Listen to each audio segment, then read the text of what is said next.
Welcome. From me is a Samsung Galaxy A52s, and today I'll go over unboxing along with a quick overview of this device.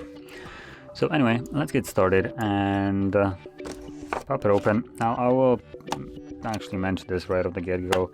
I did already unbox it, so that will be quite apparent, but basically the experience is about the same. So anyway, and here we get some fairly thick little booklet, but nothing interesting in here. So just paperwork and some ejectable. No, there's no case or anything like that. And then we got a phone. We actually get a charger in here. Now this is I believe some crappy little charger that is capable of delivering apparently max of 15 watts, which is just pitiful. Now the phone itself apparently is able to charge at 25 watts or something along those lines, but the charger is most certainly not capable of delivering anything more than 15. And obviously we get a cable. It's a type A to type C. And that's about all we get in the box. So anyway, let's take this off.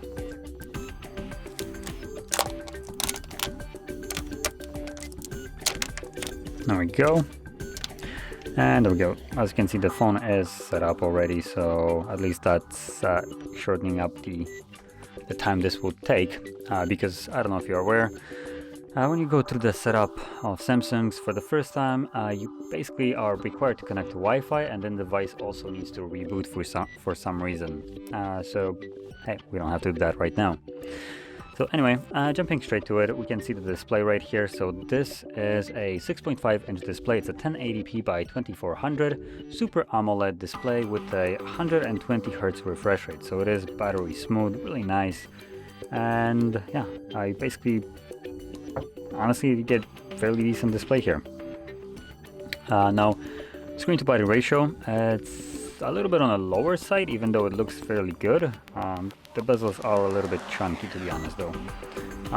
So this is an 84.9% screen to body ratio with a 405 pixels per inch. Now, if I flip it over, you can see that we have a bunch of cameras here. So I'll make this as honest as I can. Half of those cameras are just sticker cameras. They're absolute garbage. And yeah, so going into those cameras, we have a 64 megapixel wide sensor, we got a 12 megapixel ultra wide, and we have two different 5 megapixel cameras. So one is a depth and one is a macro. That's why I said we have two sticker cameras. The 5 megapixel sticker cameras are the depth and macro. Now when it comes down to recording with this phone, you can record at 4K 30 frames, or if you drop it down to 1080p, you can go up to 60. It's nothing really special here. And then moving on to the front one right over here, it can record at 4K 30 and 1080p also at 30. And this is a 32 megapixel wide sensor. Now moving on to the actual internals of this device. This is a Snapdragon 778. It's a 5 gigahertz or 5G chipset, as you've probably seen on the box. If I can find it, there we go. As you can see, 5G.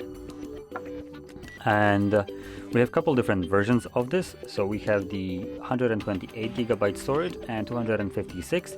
Now, luckily, if this is correct, we can actually expand the storage using SD card. So I'm just gonna grab a SIM ejectable and check if that is correct.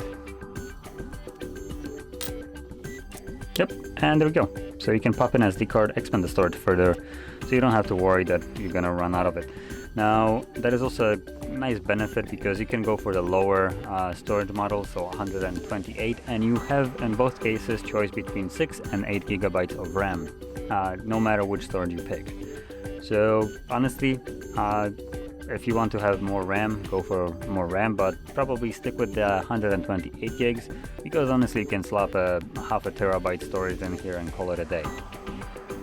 So yeah, and In terms of battery, we have a 4500 milliamp hour battery in here with, like I mentioned, the 25 watt charging, though the charger again is only 15 watts. And lastly, the price, it's about 400 bucks, so I would say it's fairly nicely priced for what you get in here.